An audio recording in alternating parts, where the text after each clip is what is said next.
This is chapter 13 and section 1. So numerical methods is the name of the chapter, and section 13.1 is locating the root of an equation. And the first thing I want to do is to think about that word root. So what is the root of the function? A root of a function is the x value that makes the equation equal to 0. Basically, it is your x-intercepts. So if we look at this graph, this is the graph of y equals 4 plus 2x minus 2x cubed. What is the root of the equation? I hope you can see that this is 2, which means that this is 1 and this is 0. So the root, the x-intercept, is 1.5. So for this, x is 1.5, or I can also write it as 1.50. Now, part 2 says, consider the x values before and after the root. So 1 as an example, and 2. These are the x values before and after the root. Substitute these into the equation to find the y values. So let's do that. We are going to put 4 plus 2 times 1, so you put the 1 in brackets. Remember, every x turns into a bracket, minus 2 times 1 cubed equals. So I have y is 4. When x is 1, y is 4. And I'm going to do the same thing, but this time with x is 2, and I can use my arrows and I can change. So I'm going to change this to a 2. I'm going to change this to a 2. And when x is 2, y is negative 8. Well, how would you describe those two values? I hope you notice that one of them is positive and one of them is negative. And in this section, we are going to consider what a change of sign means. It suggests that there is a root between, in the range, x is 1 and x is 2. And in this example, there is definitely a root in that range. So this is called the change of sign rule.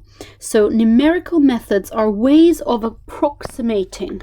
So approximating the answer. It's a way of finding the root approximately. Sometimes because equations are too complex to solve, to differentiate, to integrate.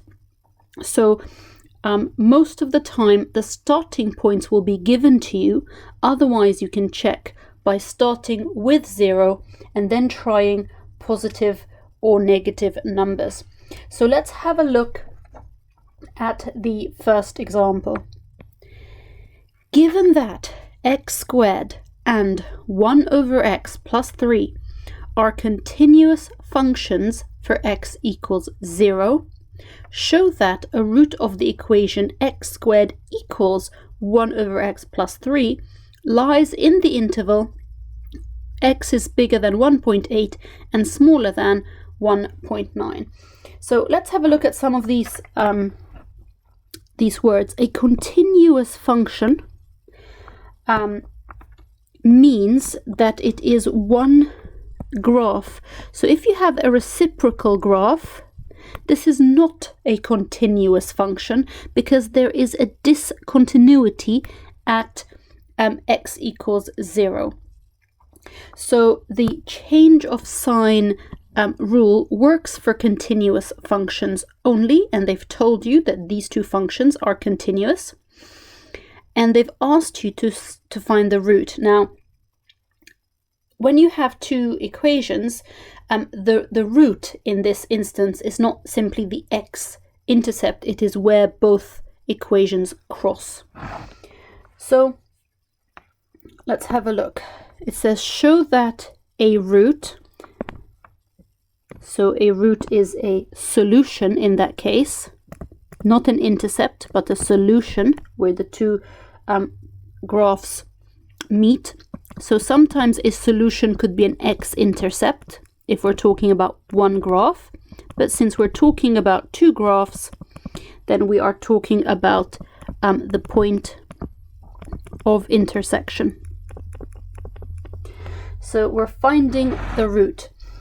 Now, to solve an equation, whether it's a quadratic or otherwise, you need to ensure that the equation equals 0. So to solve, ensure the equation equals 0. So rearrange. So this is how we go about. We say let x squared, and we rearrange, so we subtract minus 1 over x, and we subtract again minus 3, equal f of x, equal the function f of x. And then we're going to check if there is a change of sign by substituting the x values into our function. So we start by substituting 1.8. So I've got 1.8 squared minus 1 over 1.8 minus 3. And if you put that into your calculator, you're going to get a y value of negative 0.32. And then I also substitute the other value for x. So remember, this is x, and I'm substituting values for x here, and the value that I get out is of course a value for y. So I substituted in 1.9 squared minus 1 over 1.9 minus 3, and that gives us a positive 0.08.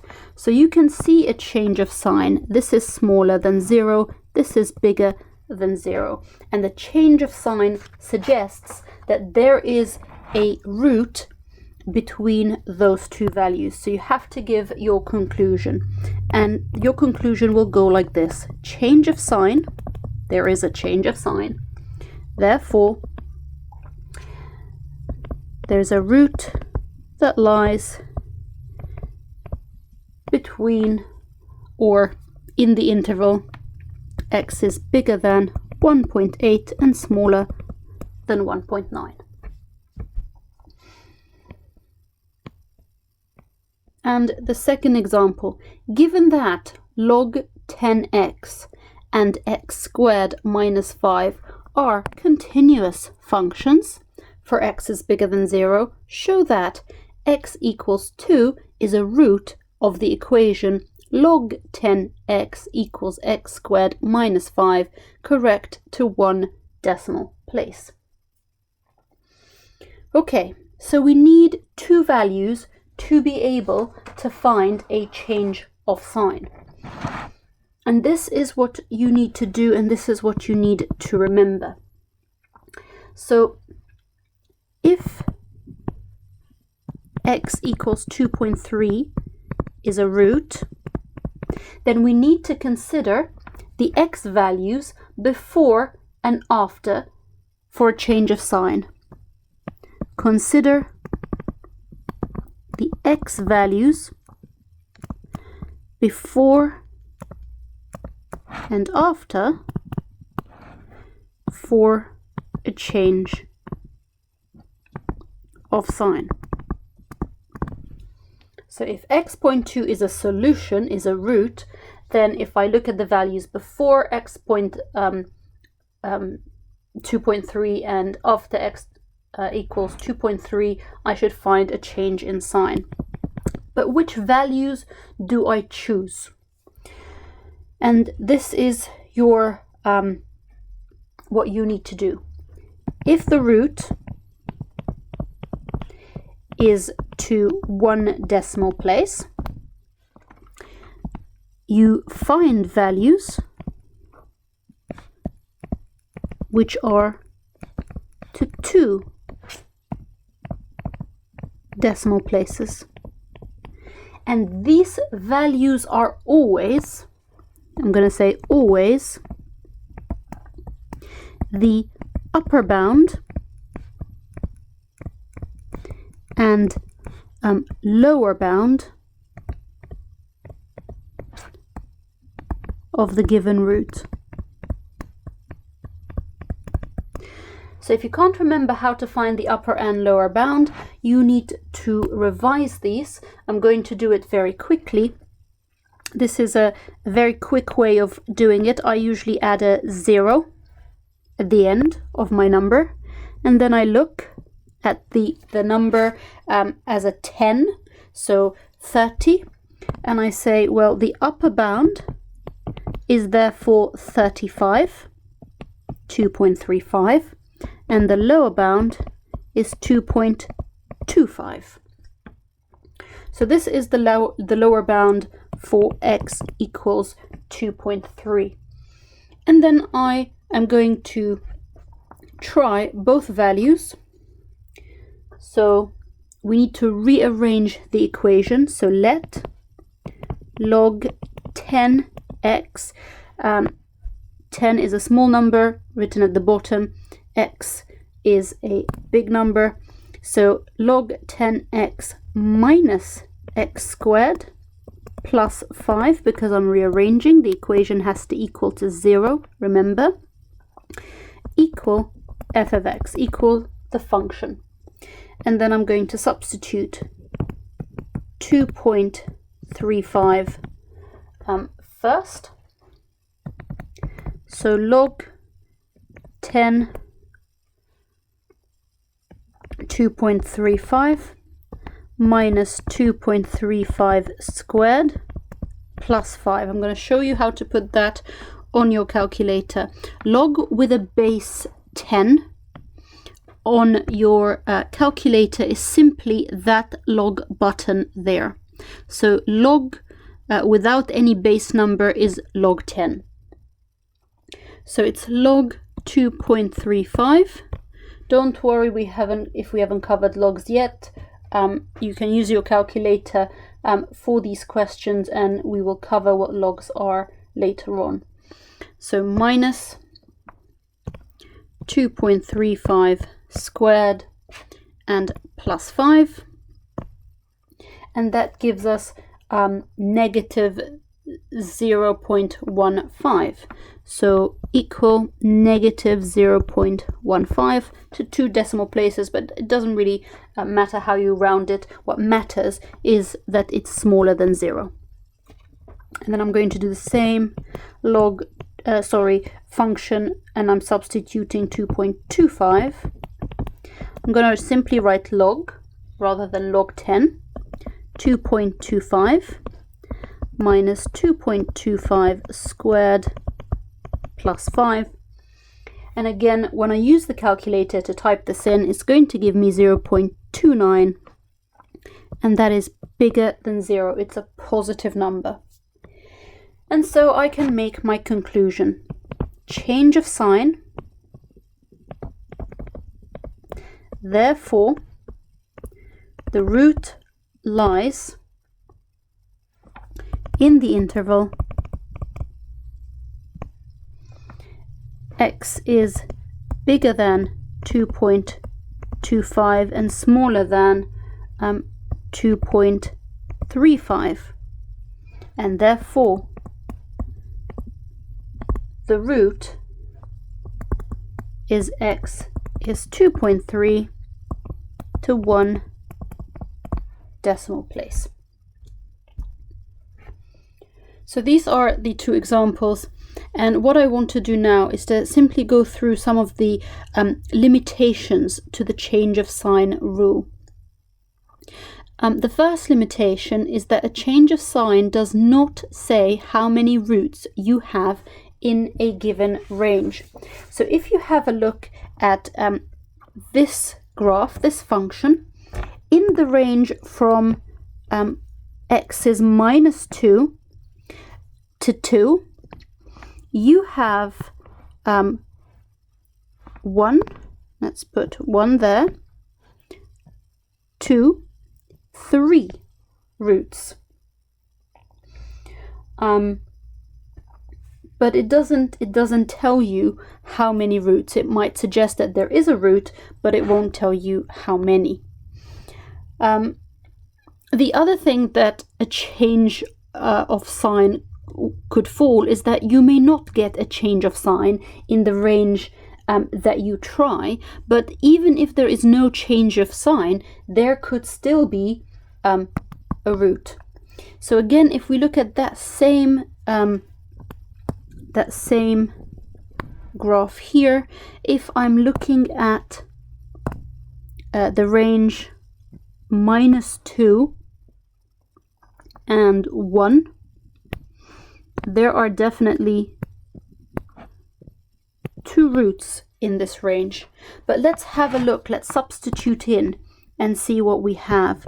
So let's substitute -2. So that's x cubed, -2 cubed, minus 3 times -2 plus 1. So I put it in. -2 cubed minus 3 times -2 plus 1. And you get -1, smaller than 0. And if I substitute x equals 1 cubed minus 3 times 1 plus 1, so that's 1, take away 3, which is -2, plus 1 is -1. There's no change of sign, but we know from the graph that there are 2 roots, not just 1. So if you don't get a change of sign, that may not mean that there is no root.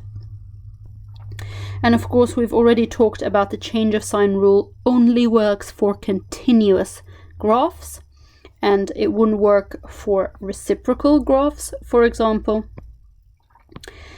And the final thing is, a change of sign rule only works for functions. Now, functions are equations that have one output, so one y value, the y is the output, one output for every input of x. An equation of a circle is not a function, because you have, let's put a value of x. When x is 5, for example, you have a negative value, and you also have a positive value for y. So change of sign rule only works for functions. It will not work for equations of circles, for example. So these are just a few limitations that you need to be aware of.